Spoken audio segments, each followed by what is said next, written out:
Hey everyone, Seb here, and yesterday I saw Spider-Man Far From Home, and I gotta say that I did enjoy it more than Spider-Man Homecoming, and it is the better of the two Tom Holland Spider-Man films that exist in the MCU.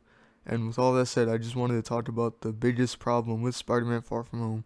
And no, I'm not talking about the Peter and Michelle relationship, the Happy Hogan and Aunt May relationship, the fact that everything that has to do with MCU Spider-Man also has to tie into Iron Man in some way or just Flash Thompson in general. And before I talk about the biggest problem with this movie, spoiler warning, okay, you've been warned. So towards the end of the movie, Mysterio, who, surprise, surprise, ends up being the villain of the movie, gets shot by one of his own drones, and then proceeds to tell Peter that he has a contingency plan. And then Peter grabs the real Mysterio in midair, because turns out he was talking to a hologram and Mysterio was cloaked. So then Mysterio dies. We get to the end of the movie.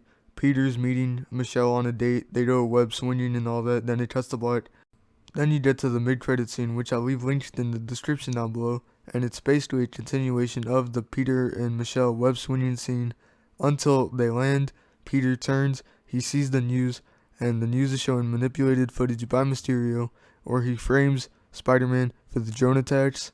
And then the newscaster is like, "Oh, shocking new footage was released on," and this is the best part of the movie. I love this part of the movie. It's definitely the best. They're like, "Shocking new footage was released on controversial news site, thedailybugle.net," and then you see J.K. Simmons back as J. Jonah Jameson rocking a Blue Yeti Blackout Edition mic with a pop filter. You already know.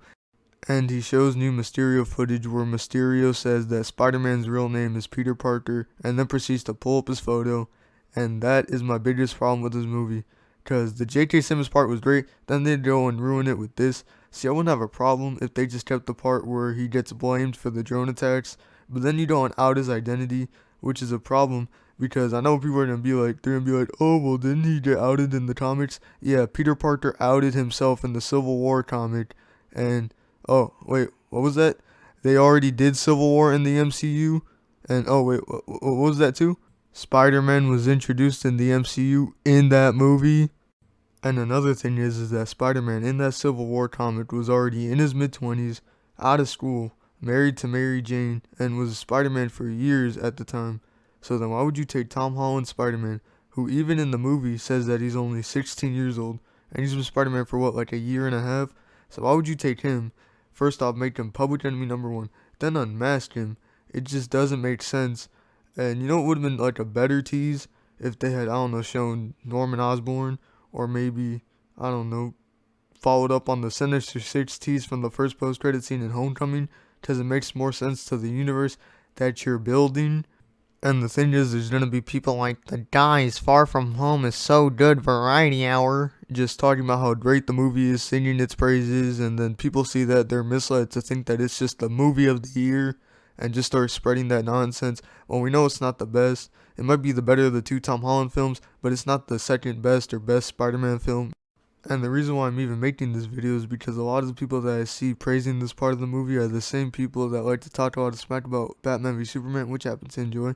But more specifically, they like to talk a lot of smack about Superman dying at the end of the movie. And they're just like, "Oh, why did they kill off Superman at the end of the movie? Oh, why are they doing the Superman early?"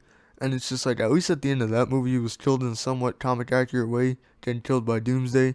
And his death was meaning more, and it was part of the message of the movie, and it was supposed to tie into something bigger in Justice League, which got shat on. Thanks, Joss Whedon. But at least it wasn't like at the end of the movie he gets his identity leaked by Lex Luthor to Perry White, and it gets put in the newspaper. And I just, wanted to make this video to call out the hypocrisy of those people, all those people talking smack and all that. And that's basically it. If you enjoyed this video, then definitely leave a like on it.